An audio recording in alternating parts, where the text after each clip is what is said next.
like that, just playing in a couple of different positions. You know, you can play simple two-handed songs like Jingle Bells and things like that. If you can do that, then you might be ready to tackle these. Also, knowing your scales really helps, but not actually a lot of these songs we're talking about today, you don't really have to know all of your scales or anything, but it's important that you know just the very basics of playing the piano, what a scale is, and how to play simple two-handed songs. And by the way, in this lesson, when I mention classical music, I'm really meaning in the broader sense, so you will actually see some Bach in here, which is, as you know, Baroque and not necessarily the classical period, but I just mean in a very general sense. So some of the things you should look for in a piano piece if you're a beginner are things like rhythm complexity, pitch complexity. Are you moving hand positions a whole lot? Are the rhythms really easy, or are they really hard, or are they something that you could figure out, you know, in a few minutes? So you always want to be considering, obviously, how difficult is this piece and how much higher up is it compared to the things that you're playing right now. If you're trying to play the piece and it just seems impossible, then it probably means you should learn some other songs and pieces leading up to the one you really want to play.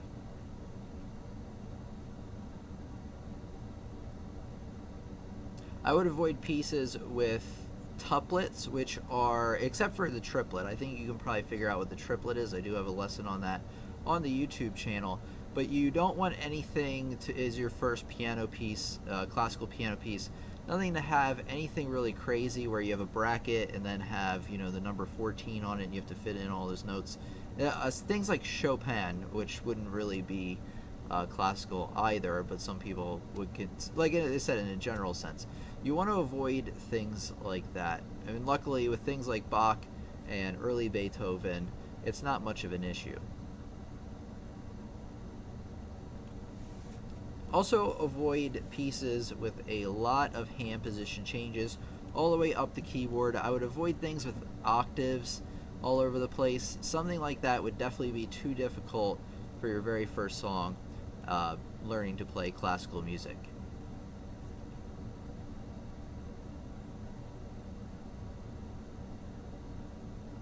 Okay, the first piece we're going to talk about tonight is the Prelude and See by Bach. Once I play it, you'll probably recognize it. It is played in a lot of movies, on television, and just all over the place. It's probably something you've heard at least one time in your life, and if not, you'll be hearing it for the first time today. This one, a lot of the great things about this one, let me change over the camera, by the way.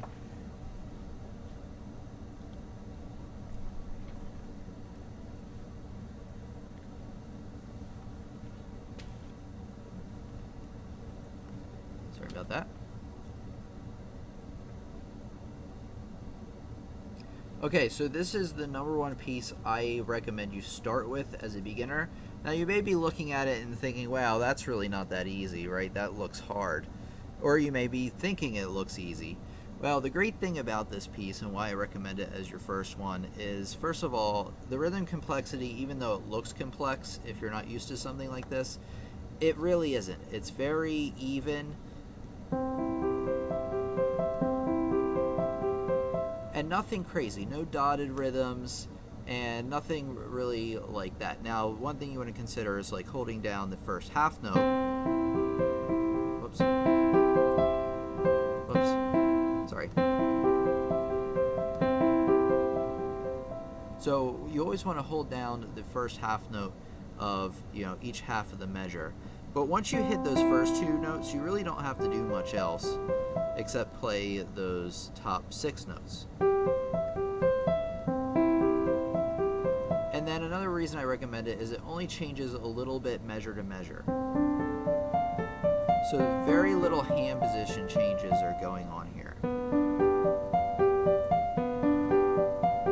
It's a very even tempo, nothing out of the ordinary, even though it does look scary maybe with the 16th notes. Just don't let it scare you, and you'll do all right. So there's just a little taste for you. I'll play the whole thing here in a minute. So another great thing about it is it's in the key of C, right? So the key signature is one of the top things you should look for when you learn a piece of music, as we talked about in one of our previous lessons. And being in the key of C is perfect for a first piano song, your first classical music piano song.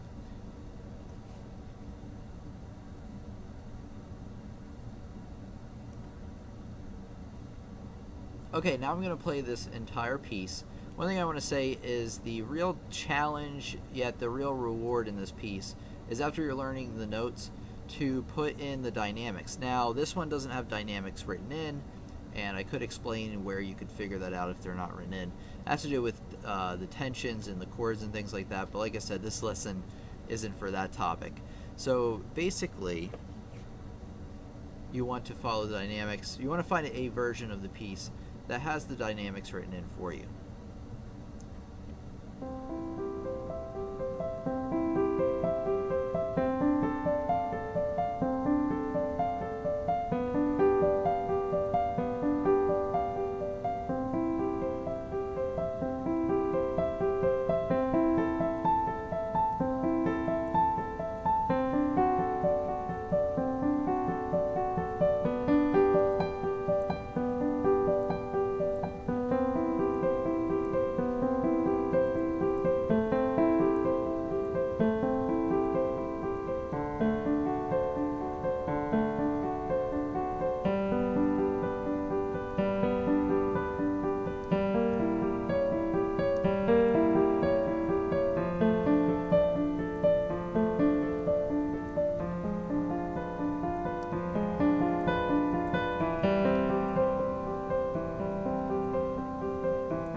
So there you go, the Prelude in C by Bach.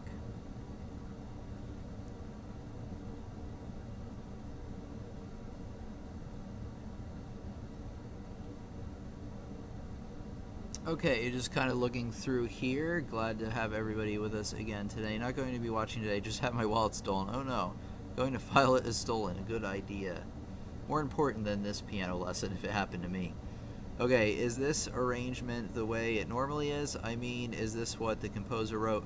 Or is it simplified for beginners? This is very close to the original. The thing is that all of these classical pieces, you know, the composer writes the original part of it, or the original manuscript, I guess, and then somebody or editors years later like put it into this format that looks really, really nice.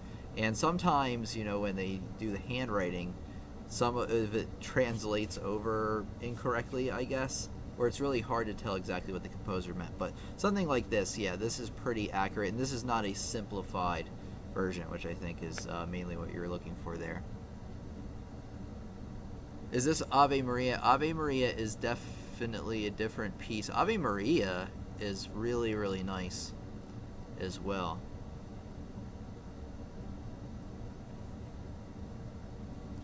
I actually could, well, I actually going to be honest with you, I don't think I've ever played it on piano because it's not I think it's a choir piece originally, I believe.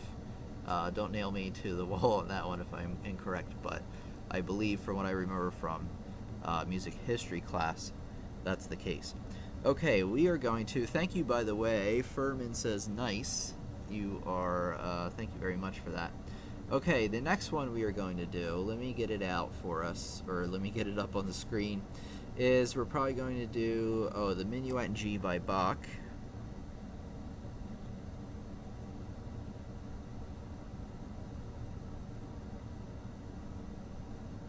Here we go. If I forget to put a link to these in the description, let me know when I post the video, and I will get these to you. Okay, let's see. Oh, that's okay, Gail. It will be available probably tonight, I think. Well, I like to edit the first, fluff part out where nothing is happening and I'm just saying testing. So I do get that part out. So hi, I got in late and missed the first part. Okay, not a problem. Glad to have you with us tonight, Gail. And glad so many people have made it out. It's really great. So here we go. We are going to get into this piece right now. So this is another Bach piece. This is Minuet in G. And it's another one I recommend. I recommend you do this one after the Prelude in C. But it isn't much more difficult. It is definitely in a different key, so you want to take a look at your key signature and think, all right, how many sharps and how many flats do we have? Well, I have one sharp, F sharp, so we're in the key of G, and G position. That's why I said in the beginning of the lesson, make sure you're used to playing in C position and G position and a couple of other different positions, and being able to change hand position ever so slightly. Here are some of the reasons I really recommend this song. I recommend this song because, first of all, the rhythms are easy. So remember I said look out for the rhythm complexity. It's not that bad. It's quarter notes, eighth notes. There's a couple of ornamentations here. I'm actually going to leave those out only because as a beginner piano student, I wouldn't worry about those because they take a little bit more finesse to play. And like I said, this is just really getting into your first classical piano piece. Another reason I recommend it is it's very repetitive in its patterns, as you can see actually from the music itself. Already lots of patterns. You can see how the first measure and the third measure and the second measure and the fourth measure here each look very similar.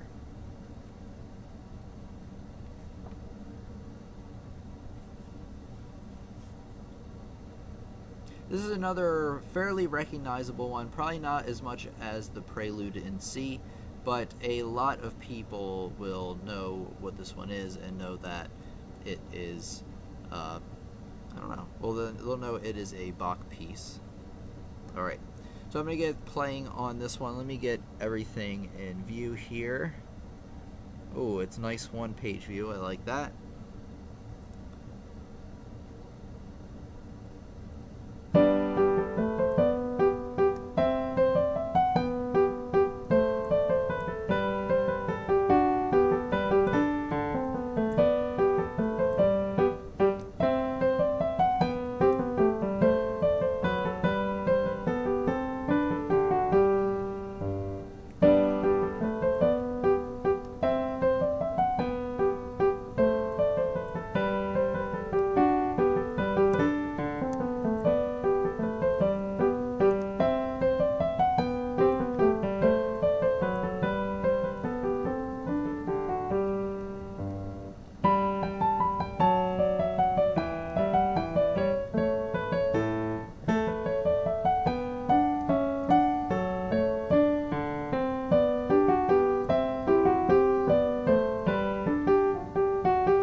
Start that again.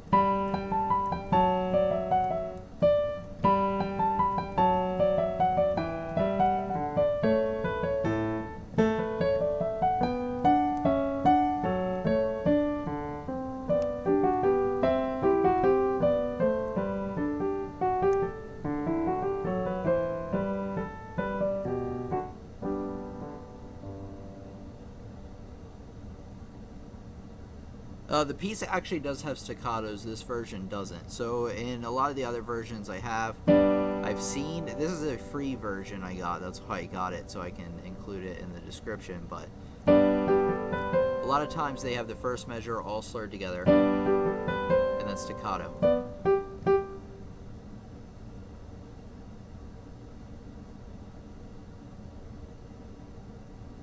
So, yeah, actually in the real version, well, I don't know if in the real version, because I don't know if Bach had written those in. I'd imagine he would have. But yeah, there are supposed to be staccatos there. I've seen many, many other versions that have them in there. Okay, let's see here. Holy crap, I feel like I will never be able to get my hands to do different things, let alone the same. Well, this is something you'll work up to. Like I said, especially if you've been taking my earlier courses on the website, or the easier courses rather, this will be something that would be too much of a challenge for that. But if you get it to like playing the piano level 2, playing the piano level 3, then something like this is right around the level.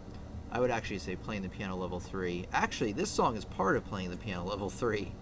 I forgot about that. But so you'll play that song once you get there.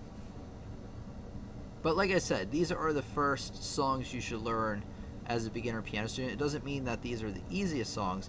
It just means once you get to a level to where you can play real classical music, then these are just the ones I recommend for you.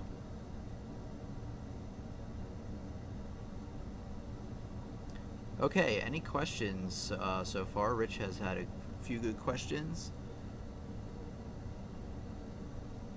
But thank you, everybody. Okay, now we are going to do probably one of the most famous songs of all time.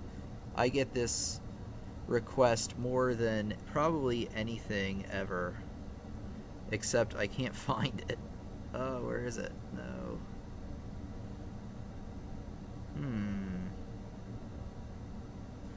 Well, there's only one way to find it.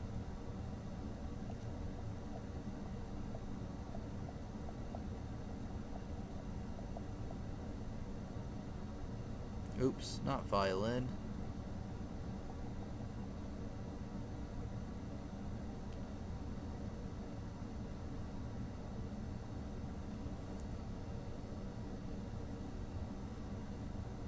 Yes, for release. Here it is. Utopia Project, that's right. This version's not that bad.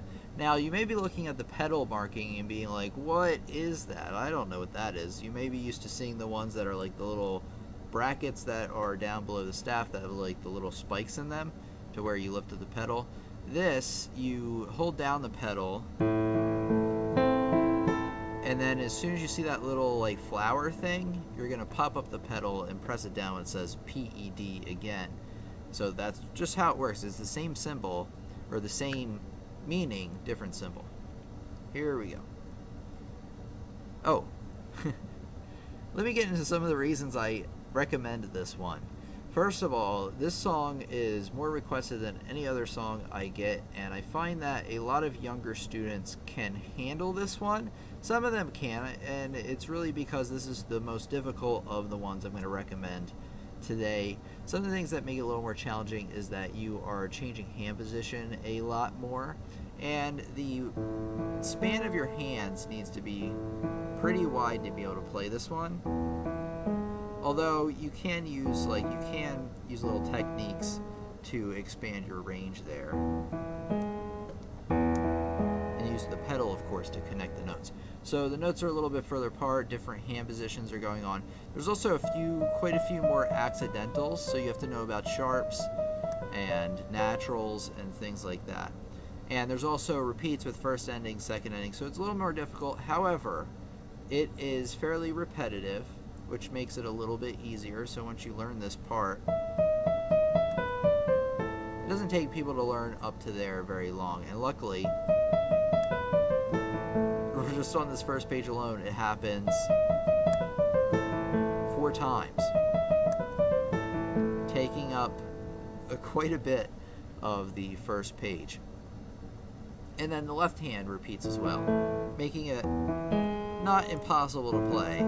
Obviously, like I said, this is the last one on the list, And it actually does mean that I recommend you learn this one after you learn the other two, because it is quite a little bit harder, but still manageable in my opinion.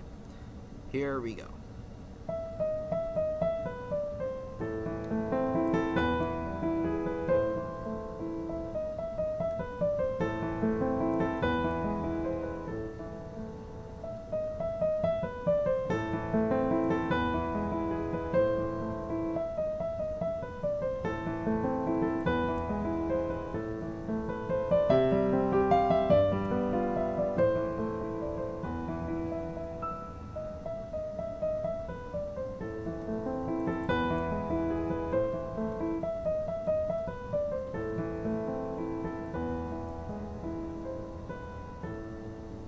So I only recommend you learn the first page. Actually, do not learn the last line if you're using this version. It's really just, just the first part of the song. So just the first part of the song. That includes the beginning theme there.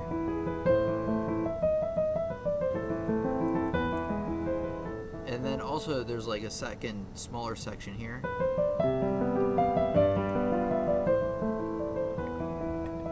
And then you go back to the first section again. And then just end it right here instead of continuing, just to end on this A here. And that's as far as you want to go if you are a beginner, because the second and third part, major part of this piece, are a bit more difficult. Now, they're manageable if you have been playing classical pieces for a while and you've worked your way up to here. You might be able to handle it, but as you can see, it does get quite a bit more complicated.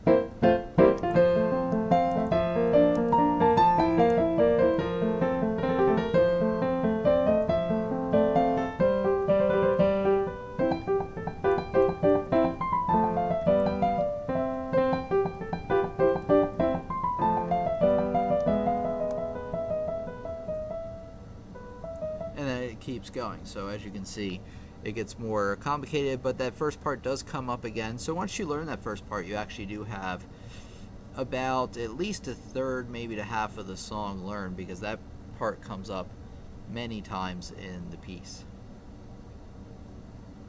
Oh, thank you very much, Triple Digits. And yep, let's see here.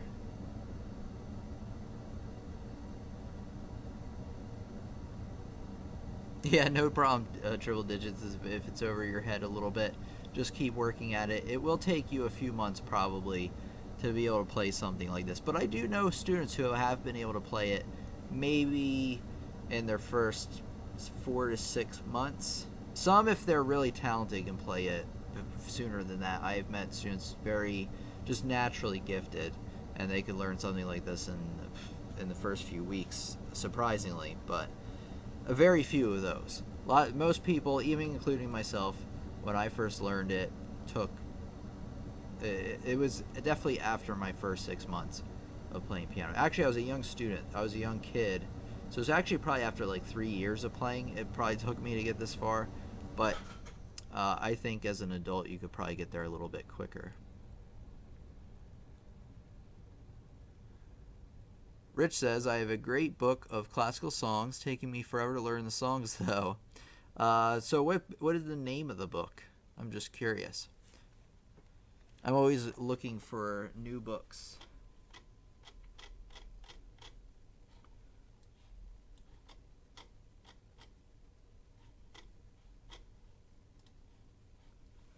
All right. I'm glad you're determined there, Triple Digits.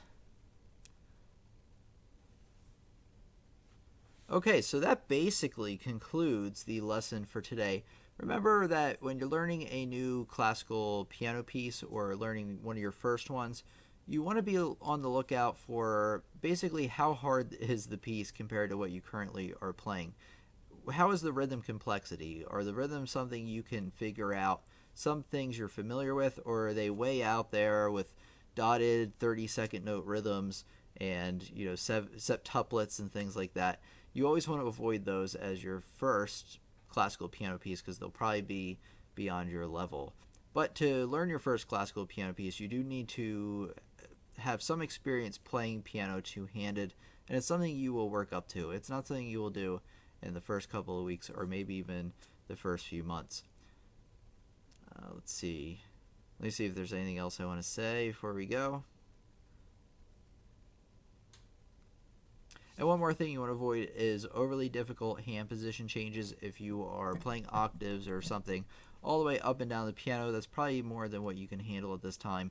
You want it to be something manageable. I think is a big word for today, is you want it to be manageable. It can be a challenge beyond anything you've played before, but it can't be so high of a challenge that you just get frustrated and you give up. That's the number one thing you don't want to do, is get frustrated and give up. And if you feel like you are doing that, then you probably want to pick a different piece to start with, or you just need to work on other pieces to work up to being able to play some of these great classics.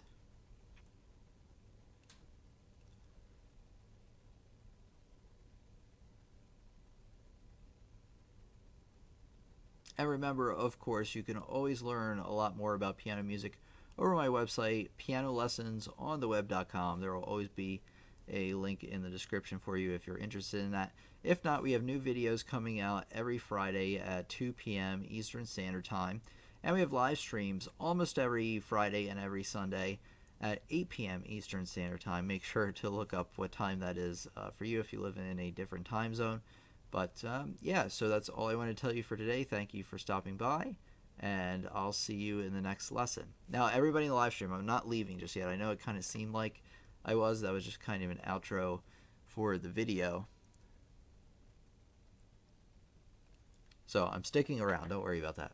So let's see here. Your advice is so right on. Thank you, Gail. I appreciate that. And when you say triple for short... Oh, okay. And you can say triple for short. I will log in with my correct name next time. Sorry about that. Sorry, I keep calling you by your screen name. I did that with Sheska. I kept calling him the real a long time ago. I will log in with my correct name. Okay, gotta go pick up my son and then practice my assignments. Thank you, Mr. Worm. Have a good night. You too. Thank you so much, Triple, or Ryan, as I should say. You have a great one, and I'll see you in the academy or in the emails. If you ever have any problems, just let me know. So thanks for stopping by, and I'll definitely see you around. Let's see what else we got. Thank you for the lesson, man. Another good one. Thank you, Brian. Thank you so much. A lot of names to remember. That is very true. You're very welcome. You're very welcome. And thanks for everybody coming out. If you have any questions before we end here, I'll stick around for a few more minutes at least, even though the main part of our lesson is finished today. And yeah, I'll take a couple of questions. If not, I'll let you know what's going on with lessons on the web, which I guess is not much beyond what I told you before. I mean, I'm still working on the YouTube channel, getting the videos to get more attention, get more viewers, and that's working. I mean, there are definitely more people subscribing, more people being involved in the live stream and everything. So everything is looking really, really good, and it's taking more work and more effort than ever before, because I always want to kind of outdo myself and I always want things to perform better than ever. So I am putting a lot of work into it, but I like it. You know, making these videos for the most part is fun.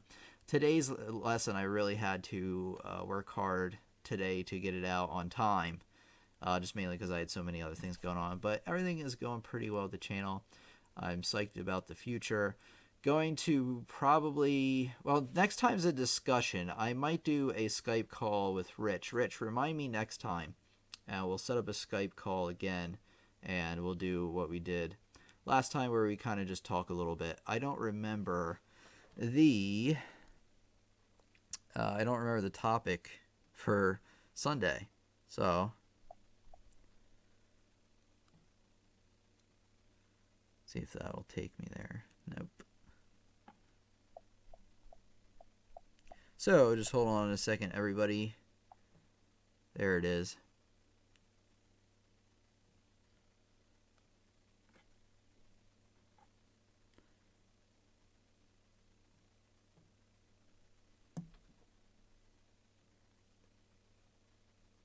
Okay, so there's my website, but I didn't come here to plug that. I'm just looking at the community page, which is a free page for all of us. And it looks like, oh, in 2 days we're talking about Patreon. So I'm not talking about just advertising for my Patreon. If you want to donate to it, fine. If you don't want to, totally fine. The free videos are still coming out. And this isn't, like I said, a opportunity to plug that as it is. I really want to know from you, what are some things that I can add to the Patreon? Or what are some of the ideas in how I can better integrate the Patreon into the channel? Meaning, like, how can I offer more value through it? So I just want to kind of meet together on Sunday and share some ideas on, like, maybe some extra perks or some extra things you want me to throw in there to kind of sweeten the deal for everybody. And we'll just kind of go over the page together and talk about some different ideas we can come up with. Like I said, it's an idea session. I really want to hear from you, the community, since that's the page is really the community page to help the lessons on the YouTube channel. So obviously, the better everything does, whether it's my website or the YouTube channel, the better the lessons will be. I mean, I've obviously already been able to put a lot of money and time into back into the lessons, making them even better. So there's just a way that allows us to do that even better. If you don't want to donate or you don't have the money to donate, especially if you don't have the money to donate, please, keep that money for what you need it for. But these things are open. If you do want to contribute or if you want to learn more over on my website, you can do that as well. I just kind of throwing that out there. But anyway, you can come back to this community page at any time and just check out what the next few weeks will be in terms of topics and whether we're taking off or we're definitely meeting. I see. It looks like I'm taking off a week, and then one of the Sundays there you can see. But then you can see all of the topics as well.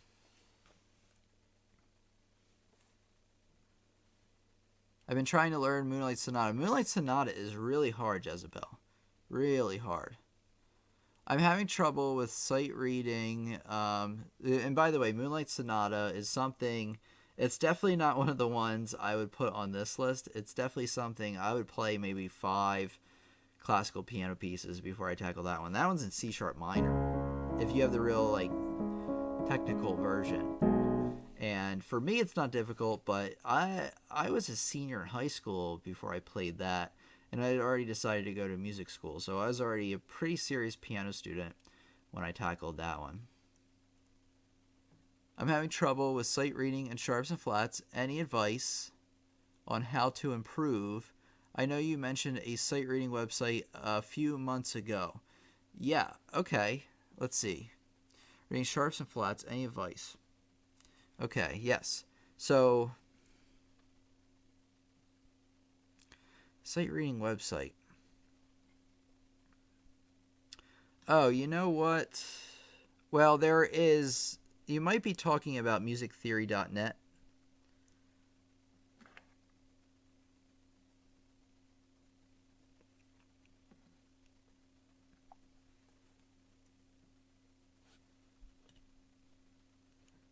In which case, there are exercises that can help you with that. If you're looking for actual sight reading, there's a few tools online, I believe, you can use to sight read.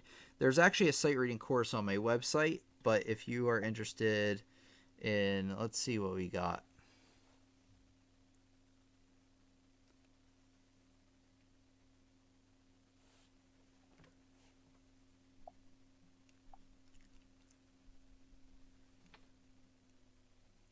Everett says, I feel so good I'm able to play a couple pages of it. Excellent, excellent. Glad to hear that. Although I'm sure it didn't take as long as you to learn it. I'm not so sure about that. I don't remember how long it took me to learn it, though. Definitely a few months. So, Rich, any tips on sight reading? Or not tips on sight reading, but places to find good sight reading examples. A couple of things I recommend. I don't have it with me at arm's length. I'm not sure where it is. But if you have a church hymnal or somebody can give you a church hymnal, those are really good to practice sight reading with. But there are also some good books on Amazon with sight reading examples.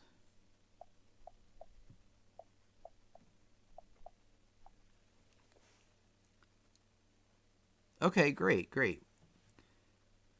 Okay, let's see.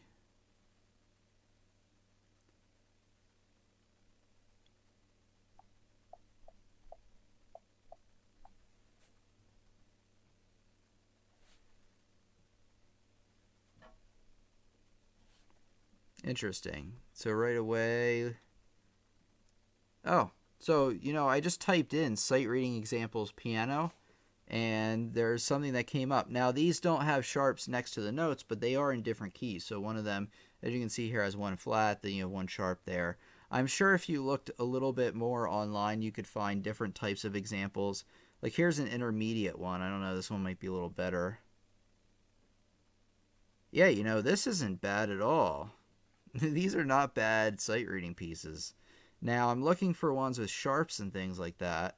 I mean, there's some in the key signature here, but I'm looking for some that have some as accidentals.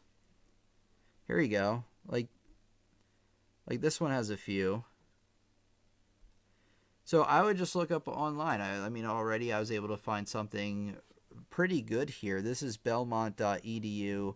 This is like one of the first things that comes up when you type in sight reading examples piano. Let's just take a look. I actually have a membership here at Sight Reading Factory, but it's something you pay. I mean, you can try the demo, and really what it does is it randomly makes a sight reading example, and you play it, and you can just do that indefinitely until you've played a ton of them. Now, I don't know how musical they sound, but they do okay. But like I said, that one isn't free.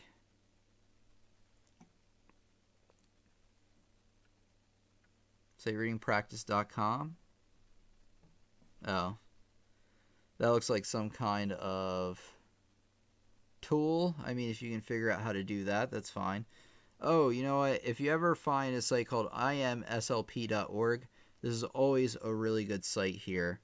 And right here I can find some sheet music examples. It's going to make me wait 12 seconds though, but that's all right. I use sight reading apps.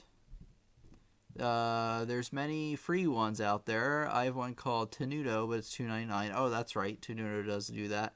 Anytime I'm traveling, I would practice note reading, and eventually after 3 to 4 months, I got really good at it. Well, not good, but okay. I like that. Okay, here we go.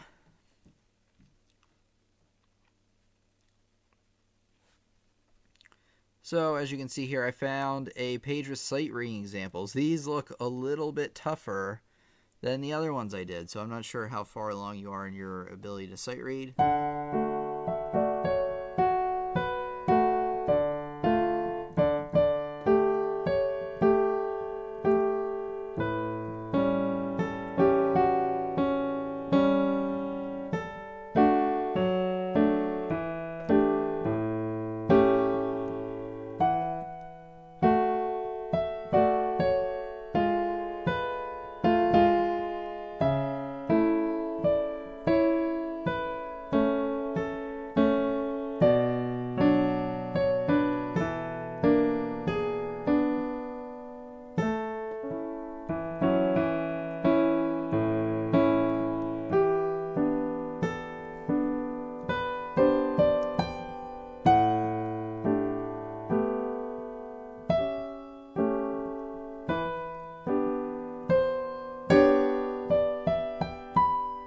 Sight reading could use a little work, but I didn't do too bad actually.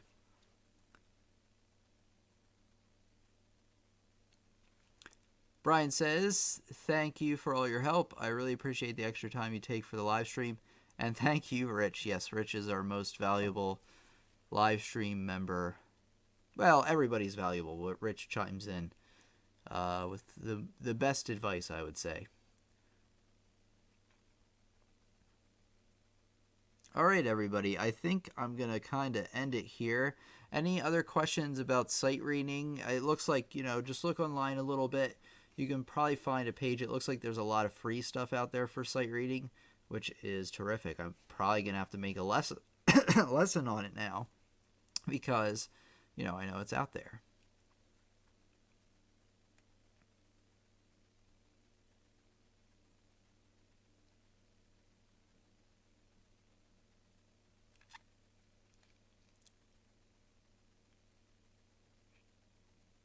Yeah, it does click eventually. Rich is right. Just keep after it. Do it as close to 7 days a week as possible, and you'll see the best results.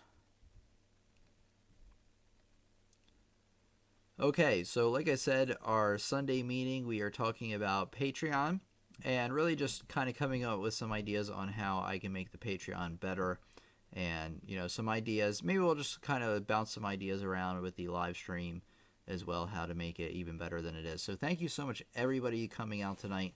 I think it was a pretty good lesson. I think we also had a really good discussion afterwards. So thank you, as always, for being a part of the channel, which means so much to me because I want to help make as many piano students as possible around the world. So thank you so much for being a part of that. And thank you for coming out tonight. I look forward to many more live streams with you. So thanks a lot, and I'll talk to you later. Thanks.